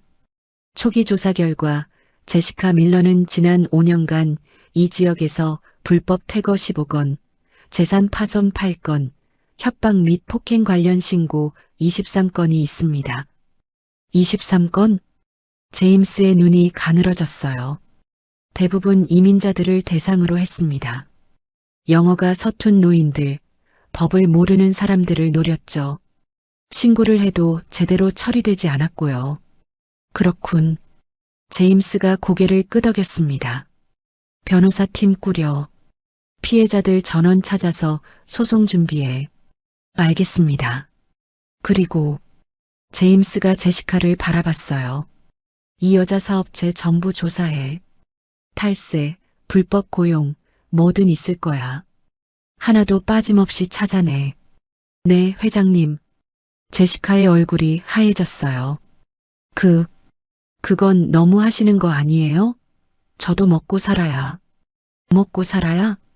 제임스가 제시카를 똑바로 바라봤습니다. 내가 쫓아낸 사람들은, 김할머니처럼 갈 곳 없는 사람들은, 그 사람들은 어떻게 먹고 살라고? 제시카는 대답하지 못했어요. 난 내가 한 짓을 고스란히 돌려줄 거야. 제임스의 목소리가 차가웠습니다. 내가 남들에게 준 고통, 그대로 느껴봐. 제시카의 무릎이 다시 꺾였어요. 바닥에 주저앉으며 울기 시작했습니다. 회장님, 제발이요. 한 번만 봐주세요. 제가 잘못했어요. 이제 와서 잘못했다고? 제임스는 냉정했어요. 아까는 웃으면서 세탁기 부수더니 정말 몰랐어요. 회장님인 줄 알았으면. 거기까지. 제임스가 손을 들어 말을 끊었습니다. 회장님인 줄 알았으면 이라는 말. 그게 제일 역겹다. 제시카는 입을 다물었어요. 난 내가 나한테 한 짓 때문에 화난 게 아니야. 제임스가 말했습니다. 난거지였어. 노숙자였어. 내가 나한테 뭘 해도 그건 내가 감수할 일이지. 제임스가 세탁소 쪽을 가리켰어요. 하지만 저 할머니는 달라. 세탁소 문 앞에 말순 할머니가 서 있었습니다. 아직도 멍한 표정으로 이 광경을 지켜보고 있었죠. 저 할머니는 아무 잘못도 없어. 열심히 일하고 성실하게 살고 남한테 베풀 줄 아는 착한 사람이야. 제임스의 목소리가 높아졌어요. 그런 사람을 내가 짓밟았어. 힘없고 가난하다는 이유만으로. 그게 용서가 안 되는 거야. 제시카는 고개를 숙였습니다. 더 이상 변명할 말이 없었어요. 경호원. 제임스가 불렀습니다. 네, 회장님. 이 여자 데리고 가. 경찰에 넘겨. 알겠습니다. 경호원들이 제시카를 일으켜 세웠어요. 제시카는 저항도 하지 못하고 끌려갔습니다. 회장님, 제발, 한 번만요. 제시카의 비명이 점점 멀어졌어요. 골목 구경꾼들이 수군거렸습니다. 저 여자 누구야? 건물주래. 여기저기서 나쁜 짓 많이 했다던데. 쌤통이다, 쌤통. 제시카가 사라지자 제임스는 세탁소로 향했습니다. 말순 할머니는 아직도 문 앞에 서 있었어요. 눈이 휘둥그레진 채로요. 할머니. 제임스가 부드럽게 불렀습니다. 아니, 회장님. 할머니는 어떻게 불러야 할지 몰라서 더듬거렸어요. 제임스가 웃었습니다. 오랜만에 보는 따뜻한 미소였어요. 아저씨라고 부르시오. 편하게. 아저씨가 정말 그 유명한. 그렇소. 제임스가 고개를 끄덕였어요. 숨겨서 미안하오. 하지만 이유가 있었소. 이유요? 사람들은 내 앞에서 다 똑같아요. 제임스가 쓴웃음을 지었습니다. 내가 부자인 걸 알면 다들 굽신거리고 아첨하고 비위 맞추죠. 진심으로 대하는 사람은 없어요. 내 돈만 보지 나를 보지 않으니까. 할머니는 조용히 듣고 있었어요. 그래서 일부러 거지 행세를 했소. 제임스가 말했습니다. 진짜로 나를 대하는 사람을 찾고 싶었소. 내 돈이 아니라 나를 봐주는 사람을. 제임스가 할머니를 바라봤어요. 그리고 할머니를 만났소. 할머니의 눈에 눈물이 고였습니다. 할머니는 내가 더럽고 냄새나는 거지인 줄 알면서도 밥을 줬소. 잠자리도 내주고 아플 때 간호도 해줬소. 아무런 대가도 바라지 않으면서. 그건 당연한 거잖아요. 할머니가 눈물을 훔치며 말했어요. 사람이 굶고 있는데 밥을 안 주면 어떡해요. 추워서 떨고 있는데 안으로 안 데려오면 어떡해요. 그게 사람 도리지. 그게 당연한 게 아니오, 할머니. 제임스가 고개를 저었습니다. 이 세상에 그게 당연한 사람은 거의 없소. 할머니 같은 사람은 정말 드물어요. 할머니는 말이 없었어요. 그냥 눈물만 흘렸습니다. 그래서 보답하려고 하오. 제임스가 말했습니다. 할머니가 나한테 해준 것처럼 나도 할머니한테 해주고 싶소. 보답이라니. 난 아무것도. 들어가시죠. 제임스가 세탁소 안으로 안내했어요. 자세한 얘기는 안에서 합시다. 여기 사람이 너무 많소. 할머니는 고개를 끄덕이고 세탁소 안으로 들어갔습니다. 세탁소 안은 여전히 엉망이었어요. 부서진 세탁기들, 깨진 유리, 흩어진 세제. 아까 제시카가 보낸 남자들이 부순 잔해가 그대로 남아 있었죠. 할머니는 그 모습을 보며 한숨을 쉬었어요. 이거 다 치우려면 얼마나 걸릴지. 걱정 마시오. 제임스가 말했습니다. 이건 아무것도 아니오. 내가 다 새로 해줄 테니까. 새로요? 세탁기도 새 걸로. 가게도 새로 꾸미고. 아니. 제임스가 잠시 생각했어요. 세탁소는 그만두는 게 어떻겠소? 그만두다니요? 그럼 난 뭘로 먹고 살아요? 할머니한테 제안이 있소. 제임스가 미소 지었습니다. 할머니 김치찌개 말이요. 김치찌개요? 그거 정말 맛있었소. 제임스의 눈이 반짝였어요. 난 3년 동안 아무것도 못 먹었소. 우울증이랑 거식증 때문에. 아무리 좋은 음식을 먹어도 모래 씹는 것 같았지. 할머니는 조용히 듣고 있었습니다. 그런데 할머니 김치찌개를 먹는 순간 입맛이 돌아왔소. 3년 만에 처음으로 밥맛을 느꼈어요. 정말요? 그렇소. 제임스가 진지하게 말했습니다. 그 맛을 세상 사람들한테 알려주고 싶소. 한국의 맛, 할머니의 손맛을. 그게 무슨 말이에요? 식당을 여시오. 제임스가 말했습니다. 할머니 이름을 건 김치찌개 식당을. 내가 투자하겠소. 그날 이후 모든 것이 변했습니다. 브루클린의 허름한 골목은 마치 다른 세상이 된 것 같았어요. 불과 며칠 전까지만 해도 쓰러져가던 건물들 사이로 공사 인부들이 분주하게 오갔습니다. 크레인이 하늘 높이 올라가고 트럭들이 자재를 실어 나르고 골목 주민들은 무슨 일인지 몰라 웅성거렸어요. 야, 저기 세탁소 할머니 알아? 갑자기 대박 났대. 무슨 소리야? 억만장자가 할머니한테 반했나 봐. 건물 다 사줬다더라. 온갖 소문이 돌았습니다. 하지만 정작 말순 할머니는 여전히 실감이 나지 않았어요. 제임스 회장은 할머니에게 며칠간의 시간을 줬습니다. 천천히 생각하시오. 서두를 필요 없소. 그는 따뜻하게 웃으며 말했어요. 내가 제안한 건 진심이요. 할머니의 김치찌개가 나를 살렸소. 그 맛을 더 많은 사람들에게 알리고 싶소. 할머니는 고개를 저었습니다. 아저씨, 아니 회장님, 저는 그냥 평범한 할머니예요. 식당 같은 건 해본 적도 없고, 그래서 내가 돕겠다는 거요. 제임스가 할머니의 손을 잡았어요. 할머니는 음식만 만들면 돼요. 나머지는 내가 다 해결하겠소.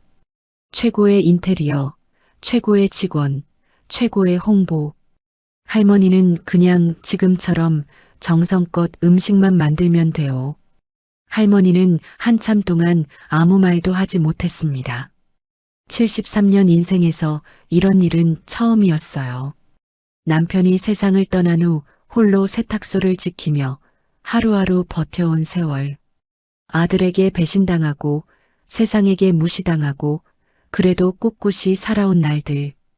그런데 갑자기 억만장자가 나타나 식당을 차려주겠다니 꿈 같았습니다. 그날 밤 할머니는 잠을 이루지 못했어요. 좁은 쪽방에 누워 천장을 바라보며 생각했습니다. 내가 할 수 있을까? 두려웠어요. 평생 세탁소밖에 해본 게 없는데 식당이라니. 손님이 안 오면 어쩌지? 음식이 맛없다고 하면 어쩌지? 실패하면 제임스 회장님 얼굴에 먹칠하는 거 아닐까? 불안한 생각들이 꼬리에 꼬리를 물었습니다. 그때 문득 남편 생각이 났어요. 여보, 당신 음식은 정말 최고야. 세상에서 제일 맛있어. 남편은 할머니가 해주는 밥이라면 뭐든 맛있게 먹었습니다. 된장찌개를 끓이면 국물 한 방울 안 남기고 김치를 담그면 한 통을 혼자 다 먹고 그러면서 항상 말했죠. 당신이 식당하면 대박 날 거야. 진짜로. 할머니는 그때마다 웃으며 손살에 쳤어요. 에이, 무슨. 당신이나 맛있다고 하는 거지. 아니야, 진짜야. 내 입맛은 정확해. 남편의 목소리가 귓가에 맴돌았습니다. 여보, 당신이 맞았나 봐. 할머니는 눈물을 훔쳤어요. 다음 날 아침 할머니는 결심했습니다. 해볼게요. 제임스 회장에게 전화를 걸어 말했어요. 식당, 해볼게요. 회장님 믿고. 전화기 너머로 제임스의 웃음소리가 들렸습니다. 잘 결정하셨소. 후회 안 할 거요. 그날부터 모든 것이 빠르게 진행됐습니다. 제임스 회장은 세탁소 바로 옆 건물을 리모델링하기로 했어요. 1층은 식당, 2층은 할머니가 살 집으로 꾸미기로 했죠. 공사는 월가 최고의 건설팀이 맡았습니다. 일주일 만에 설계도가 나왔어요. 할머니, 이게 완성된 모습이요. 마이클이 태블릿을 보여줬습니다. 화면에는 아름다운 한식당이 있었어요. 따뜻한 나무 인테리어, 한국 전통 느낌의 조명, 넓은 주방, 그리고 입구에는 큰 간판이 걸려 있었죠. 말순이네 김치찌개. 할머니는 눈시울이 붉어졌습니다. 이게 내 가게가 되는 거예요? 그렇소. 제임스가 고개를 끄덕였어요. 할머니 이름을 딴 가게요. 어떻소? 너무 좋아요. 할머니의 눈에서 눈물이 흘러내렸습니다. 공사가 진행되는 동안 할머니는 메뉴를 준비했어요. 제임스 회장이 고용한 요리 컨설턴트가 찾아왔습니다. 뉴욕 최고의 한식 전문가라고 했어요. 할머니, 저는 그냥 도와드리러 온 거예요. 메뉴는 할머니가 정하시면 돼요. 젊은 한국계 미국인 여자였습니다. 이름은 제니. 부드러운 말투에 예의 바른 태도가 마음에 들었어요. 김치찌개는 기본이고요. 다른 메뉴도 몇 개 있으면 좋을 것 같아요. 할머니는 고민했습니다. 된장찌개도 할 줄 알고, 제육볶음도 할 줄 알고, 계란말이도 완벽해요. 그거면 충분해요. 제니가 환하게 웃었습니다. 한국 가정식이 콘셉트니까 할머니가 평소에 해드시던 음식 그대로 하시면 돼요. 특별할 필요 없어요. 그게 제일 특별한 거예요. 할머니는 그 말에 용기를 얻었습니다. 한 달이 지났습니다. 드디어 말순이네 김치찌개가 문을 열었어요. 오픈 전날 할머니는 밤새 김치를 담갔습니다. 한국에서 공수한 최고급 배추와 고춧가루, 제임스 회장이 특별히 준비한 재료들이었죠. 좋은 재료로 만들어야 좋은 음식이 나오는 법이요. 그가 말했습니다. 할머니는 정성을 다해 김치를 담갔어요. 배추 한 입 한 입에 양념을 바르면서 기도했습니다. 제발 잘 되게 해주세요. 오픈 당일 아침 일찍부터 사람들이 줄을 섰습니다. 제임스 회장이 자신의 인맥을 총동원해서 홍보한 덕분이었어요. 월가의 유명 인사들, 언론사 기자들, 음식 평론가들, 브루클린의 작은 골목에 리무진들이 줄지어 들어왔습니다. 이게 그 유명한 김치찌개 집이야? 제임스 윌슨 회장이 투자한 곳이래. 도대체 얼마나 맛있길래? 웅성거리는 소리가 들렸어요. 할머니는 긴장됐습니다. 손이 떨렸어요. 괜찮소? 제임스가 주방으로 들어왔습니다. 할머니, 그냥 평소처럼 하면 돼요. 나를 살린 그 맛 그대로. 할머니는 심호흡을 했습니다. 그리고 김치찌개를 끓이기 시작했어요. 뚝배기에 참기름을 두르고 잘 익은 김치를 볶고 돼지고기를 넣고 육수를 붓고 보글보글 끓어오르는 찌개에서 구수한 냄새가 퍼졌습니다. 첫 번째 손님에게 김치찌개가 나갔어요. 조용해졌습니다. 손님이 한 숟갈 떠서 입에 넣었어요. 그리고 오마이갓. 그가 눈을 크게 떴습니다. 이건 그냥 김치찌개가 아니야. 이건 예술이야. 그 순간 식당 안이 술렁거렸어요. 다른 손님들도 앞다퉈 김치찌개를 먹기 시작했습니다. 와, 진짜 맛있다. 이 맛은 처음이야. 어떻게 이런 맛이 나지? 찬사가 쏟아졌습니다. 할머니는 주방에서 그 소리를 들으며 눈물을 흘렸어요. 여보, 당신이 옳았어. 당신이 맞았어. 그날 말순이네 김치찌개는 뉴욕에서 가장 화제가 된 식당이 됐습니다. 소셜 미디어에 사진이 퍼지고 뉴스에 기사가 나고 예약 전화가 빗발쳤어요. 일주일치 예약이 하루 만에 마감됐습니다. 제임스 회장은 흐뭇하게 웃었어요. 내가 뭘 했소? 후회 안 한다고 했잖소. 할머니는 그의 손을 꼭 잡았습니다. 회장님, 정말 감사해요. 이 은혜를 어떻게 갚아야 할지. 갚을 필요 없소. 제임스가 할머니의 어깨를 토닥였어요. 할머니가 나를 먼저 살렸잖소. 이건 그 은혜를 갚는 것일 뿐이요. 할머니는 다시 눈물을 흘렸습니다. 73년 인생에서 가장 행복한 날이었어요. 브루클린의 작은 세탁소 할머니가 뉴욕에서 가장 유명한 한식당 사장님이 된 것입니다. 하지만 이야기는 여기서 끝이 아니었어요. 며칠 후 뜻밖의 손님이 찾아왔습니다. 식당 문이 열리고 낯익은 얼굴이 들어왔어요. 철수였습니다. 철수가 식당 문 앞에 서 있었습니다. 할머니는 주방에서 그 모습을 보고 손에 들고 있던 국자를 떨어뜨렸어요. 쨍그랑 소리가 났지만 아무도 신경 쓰지 않았습니다. 식당 안의 공기가 순식간에 얼어붙었거든요. 철수의 모습은 처참했습니다.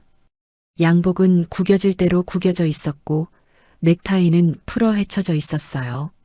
얼굴은 며칠째 씻지 않은 듯 기름기가 번들거렸고 눈 밑에는 짙은 다크서클이 내려앉아 있었습니다.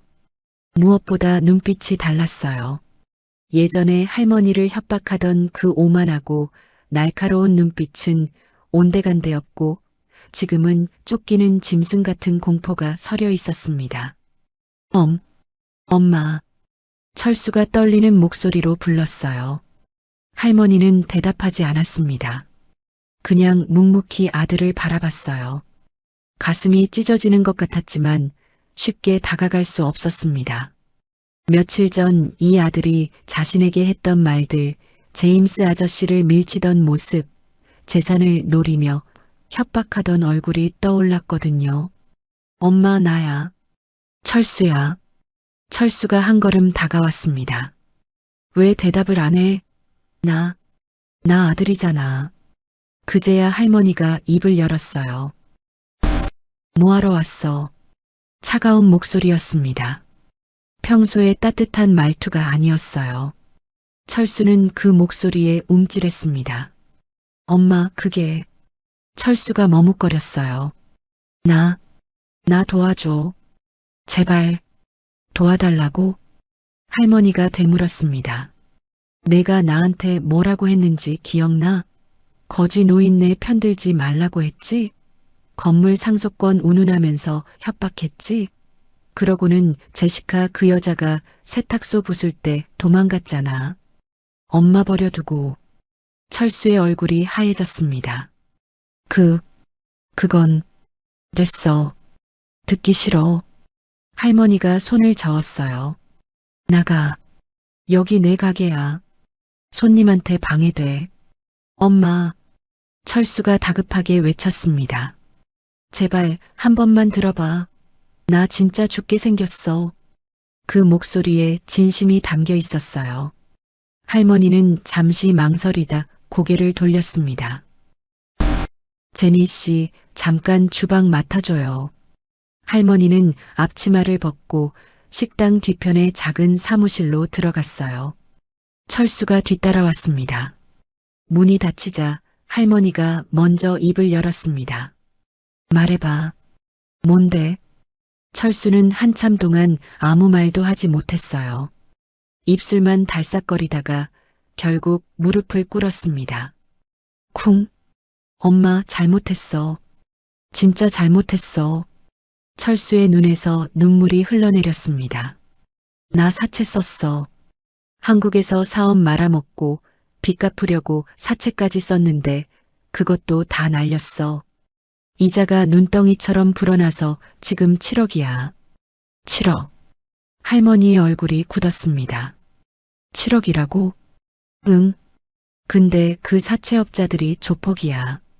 어제 나 붙잡혀서 맞았어. 철수가 셔츠를 들어 올렸습니다. 등과 옆구리에 시퍼런 멍이 가득했어요. 군데군데 피멍도 들어 있었습니다. 다음 주까지 돈 안 갚으면 죽인대. 진짜로. 엄마, 나 무서워. 철수가 어린아이처럼 울었습니다. 할머니는 그 모습을 보며 가슴이 무너져 내리는 것 같았어요. 아무리 못된 짓을 한 아들이라도 자식은 자식이었습니다. 저렇게 맞고 쫓기는 모습을 보니 어미 마음이 찢어졌어요. 하지만 동시에 분노도 치밀었습니다. 그래서 또 돈 달라는 거야? 엄마, 제발. 철수야. 할머니가 아들의 어깨를 잡았어요. 엄마가 지금 돈이 있는 것 같아? 이 식당도 회장님이 투자해 주신 거야. 엄마 돈 아니야. 근데 엄마 이름으로 된 거잖아. 대출이라도. 안 돼. 할머니가 단호하게 말했습니다. 엄마는 이 식당 담보로 단 1원도 빌리지 않을 거야. 이건 회장님의 은혜고 엄마의 마지막 자존심이야. 그럼 나 어떡해? 철수가 소리쳤어요. 나 죽으라는 거야? 엄마가 날 죽이는 거야? 내가 내 자신을 죽인 거야. 할머니도 소리쳤습니다. 내가 욕심부려서 사기치고 도망 다니고 사채 쓰고 그게 다 내가 한 짓이야. 왜 엄마 탓을 해? 두 사람의 고함 소리가 좁은 사무실에 울려 퍼졌어요. 잠시 침묵이 흘렀습니다. 철수가 먼저 입을 열었어요. 목소리가 한결 가라앉아 있었습니다. 엄마 말이 맞아. 다 내 잘못이야. 할머니는 아무 말도 하지 않았습니다. 나 진짜 나쁜 놈이야. 아버지 돌아가셨을 때도 안 왔어. 엄마 혼자 고생하는 거 알면서도 모른 척했어. 돈 생기면 연락하고 없으면 끊고 그러면서 마지막에는 협박까지 했어. 철수의 목소리가 떨렸습니다. 근데 엄마, 나 진짜 무서워. 죽는 게 무서워. 이렇게 비참하게 끝나는 게 무서워. 철수가 바닥에 이마를 박았어요. 제발 한 번만 기회를 줘. 다시 시작할게. 제대로 살게. 엄마한테 효도할게. 제발. 할머니는 눈물을 참았습니다. 참고 또 참았어요. 하지만 결국 참지 못했습니다. 이 바보 같은 놈아. 할머니가 철수를 끌어안았어요. 왜 이제야 이런 말을 해? 왜 이렇게 망가진 다음에야? 엄마. 철수도 할머니를 껴안았습니다. 두 모자는 한참 동안 그렇게 울었어요. 쌓였던 원망, 서운함, 분노가 눈물과 함께 흘러내렸습니다. 얼마나 지났을까? 사무실 문이 조용히 열렸습니다. 제임스 회장이 서 있었어요. 방해해서 미안하오. 그가 낮은 목소리로 말했습니다. 밖에서 다 들렸소. 철수가 놀라서 고개를 들었어요. 그리고 제임스를 보자마자 얼굴이 하얘졌습니다. 자신이 거지라고 욕하고 밀쳤던 그 노인이 억만장자였다는 걸 이제야 실감한 거죠. 철수가 더듬거렸어요. 제임스가 천천히 다가왔습니다. 자네가 할머니 아들이지? 네. 나를 거지라고 했던 그 사람? 철수의 얼굴이 새빨개졌습니다. 죄송합니다. 정말 죄송합니다. 철수가 납작 엎드렸어요. 제가 눈이 멀었습니다. 제발 용서해 주십시오. 제임스는 한참 동안 철수를 내려다봤습니다. 그리고 입을 열었어요. 일어나게. 네. 일어나라고 했네. 철수가 조심스럽게 일어섰습니다. 제임스가 철수의 눈을 똑바로 바라봤어요. 자네 7억이 필요하다고 했나? 철수는 대답하지 못했습니다. 내가 갚아주지. 네. 철수와 할머니가 동시에 놀랐어요. 회장님, 그건. 할머니가 말리려 했지만 제임스가 손을 들어 막았습니다. 조건이 있네. 제임스가 철수에게 말했어요. 첫째, 앞으로 3년 동안 이 식당에서 일할 것. 청소부터 시작해서 서빙, 설거지, 뭐든 시키는 대로 할 것. 철수는 멍하니 듣고 있었습니다. 둘째, 그 3년 동안 번 돈은 한 푼도 못 쓰네. 전부 빚 갚는 데 쓸 거야.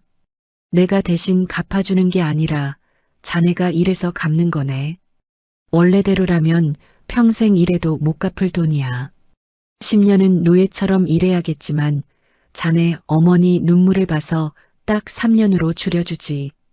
대신 그 3년 동안은 지옥일 걸세. 할 수 있겠나? 3년이요? 그래. 3년. 3년 동안 성실하게 일하면 빚은 내가 대신 정리해주고 자네에게 새 출발할 기회를 주겠네. 하지만 중간에 도망가거나 딴 마음 먹으면 그때는 내가 직접 사채업자들한테 자네 위치를 알려주겠네. 제임스의 눈빛이 날카로워졌어요. 선택은 자네 몫이네. 어떻게 하겠나? 철수는 한참 동안 아무 말도 하지 못했습니다. 3년. 청소부부터. 그건 지금까지 자신이 살아온 방식과는 전혀 다른 삶이었어요. 손에 물 한 번 안 묻히고 남의 돈으로 호화롭게 살려던 인생과는 정반대였죠. 하지만 선택의 여지가 없었습니다. 하겠습니다. 철수가 고개를 숙였어요. 3년이든 5년이든 시키시는 대로 하겠습니다. 제임스가 고개를 끄덕였습니다. 좋네. 내일부터 출근하게. 아침 5시에 나와야 하네. 5시요? 왜? 못하겠나? 아, 아닙니다. 하겠습니다. 철수가 다급하게 대답했어요. 제임스가 돌아서며 마지막으로 말했습니다. 그리고 철수 씨, 네, 어머니한테 잘해. 이 세상에서 자네를 무조건적으로 사랑해주는 사람은 어머니밖에 없네. 나는 내 자식들한테 버림받고서야 그걸 깨달았네. 자네는 늦지 않았어. 제임스가 사무실을 나갔습니다. 철수는 그 뒷모습을 바라보다가 다시 할머니를 봤어요. 엄마, 바보 같은 놈. 할머니가 아들의 뺨을 어루만졌습니다. 그래, 다시 시작하자. 엄마가 도와줄게. 철수가 다시 눈물을 흘렸어요. 이번에는 슬픔의 눈물이 아니었습니다. 희망의 눈물이었습니다. 3년이 흘렀습니다. 브루클린의 작은 골목은 완전히 달라져 있었어요. 예전에는 쓰레기통이 뒹굴고 노숙자들이 모여들던 그 허름한 거리가 지금은 뉴욕에서 가장 핫한 맛집 골목으로 변해 있었습니다. 말순이네 김치찌개는 이제 뉴욕을 넘어 미국 전역에서 유명한 식당이 됐어요. 미슐랭 가이드에 소개되고 유명 셀러브리티들이 줄을 서서 기다리고 뉴욕타임스에서는 미국에서 가장 감동적인 음식이라는 기사가 실렸습니다. 한국의 방송국에서도 취재를 왔어요. 뉴욕의 김치찌개 할머니라는 제목으로 다큐멘터리까지 만들어졌죠. 하지만 말순 할머니는 변하지 않았습니다. 여전히 새벽 4시에 일어나 김치를 담갔어요. 여전히 손수 육수를 끓이고 직접 찌개를 끓였습니다. 유명해졌다고 해서 재료를 아끼거나 손을 덜 쓰는 법이 없었어요. 음식은 정성이야. 정성이 빠지면 맛도 빠져. 할머니는 늘 그렇게 말했습니다. 어느 화창한 봄날 아침이었어요. 할머니는 평소처럼 새벽에 일어나 식당으로 내려왔습니다. 문을 열고 불을 켜는데 주방에서 이미 불이 켜져 있었어요. 할머니가 고개를 갸웃거렸습니다. 주방으로 들어가니 누군가가 이미 육수를 끓이고 있었어요. 철수였습니다. 엄마, 왜 이렇게 일찍 내려왔어? 오늘은 좀 더 자도 되는데. 철수가 국자로 육수를 저으며 말했어요. 할머니는 그 모습을 보며 미소 지었습니다. 3년 전의 철수와 지금의 철수는 완전히 다른 사람이었어요. 예전에는 양복 빼입고 남의 돈이나 노리던 한심한 인간이었는데 지금은 새벽같이 일어나 육수부터 끓이는 성실한 요리사가 되어 있었습니다. 처음 1년은 정말 힘들었어요. 철수는 청소부터 시작했습니다. 화장실 청소, 바닥 닦기, 쓰레기 버리기. 평생 그런 일을 해본 적 없는 철수에게는 고역이었죠. 손에 물집이 잡히고 허리가 끊어질 것 같고 몇 번이나 포기하고 싶었습니다. 하지만 그때마다 어머니의 모습이 떠올랐어요. 73세의 노인이 새벽부터 밤까지 일하는 모습. 손이 갈라지고 허리가 굽어도 불평 한마디 없이 묵묵히 일하는 모습. 그 모습을 보면서 철수는 자신이 얼마나 한심하게 살아왔는지 깨달았습니다. 나도 할 수 있어. 엄마가 하시는데 나라고 못하겠어? 철수는 이를 악물고 버텼어요. 2년 차가 되자 철수는 서빙을 맡았습니다. 손님들에게 음식을 나르고 주문을 받고 친절하게 인사하고. 처음에는 서툴렀어요. 손님에게 국물을 쏟은 적도 있고 주문을 잘못 받은 적도 있었죠. 하지만 포기하지 않았습니다. 3년 차가 되자 철수는 드디어 주방에 들어갔어요. 어머니 옆에서 김치찌개 끓이는 법을 배우기 시작했습니다. 김치는 충분히 익은 걸로 써야 해. 덜 익으면 맛이 안 나. 육수는 멸치랑 다시마로 끓이는 게 기본이야. 화학 조미료 쓰면 안 돼.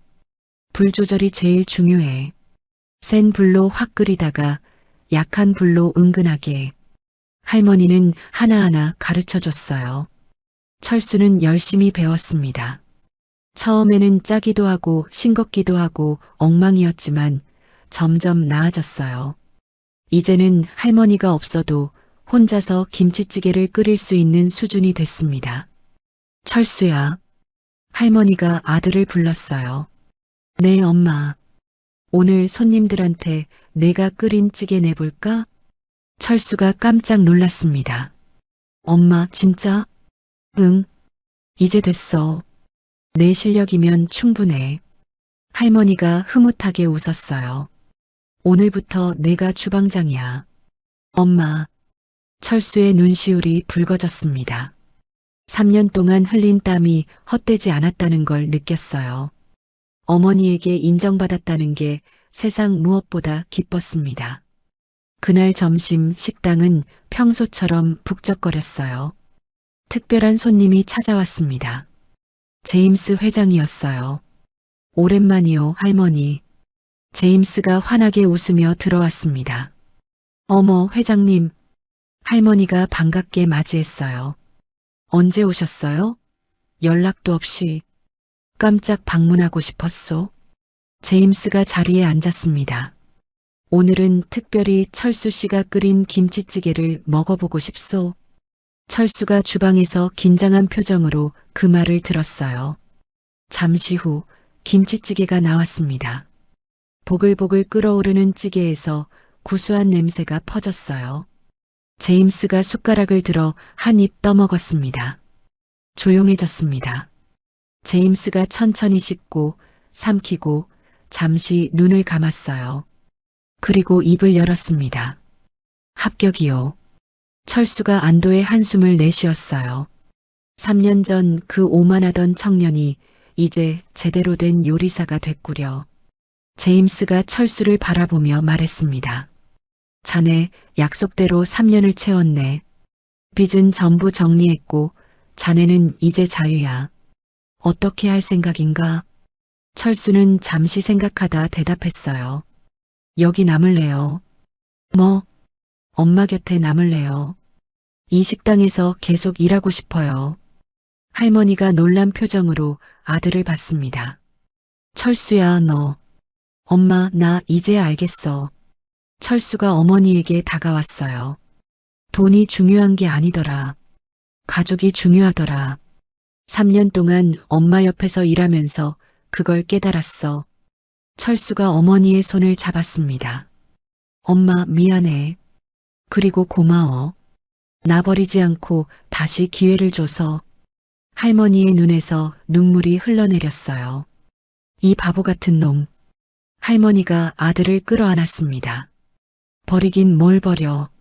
넌 내 자식인데. 제임스는 그 모습을 흐뭇하게 바라봤어요. 문득 자신의 자식들이 생각났습니다. 재산만 노리고 자신을 버렸던 아들, 딸. 하지만 이상하게 원망이 되지 않았어요. 오히려 안타까움이 느껴졌습니다. 걔들도 언젠가 깨닫겠지. 돈보다 중요한 게 있다는 걸. 제임스가 일어섰습니다.